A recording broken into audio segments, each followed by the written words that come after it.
Hi everyone, I'm here to address a Facebook login error where when you try to log into your account, it displays the message unable to log in. An unexpected error occurred, please try logging in again. This error affects both the Facebook app and the browser version, meaning that users on mobile phones and computers are unable to log in currently. So in case you're not aware, there is an outage affecting all Meta services including Instagram, WhatsApp and Facebook. So this issue has nothing to do with your account and you are not hacked. It's a glitch impacting all users.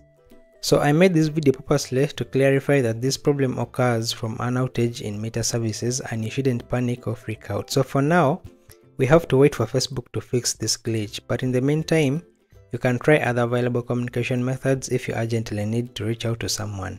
But apart from the glitch, there is a video I made earlier on in regards to this very issue that you can check out in case you are affected by this even after this glitch.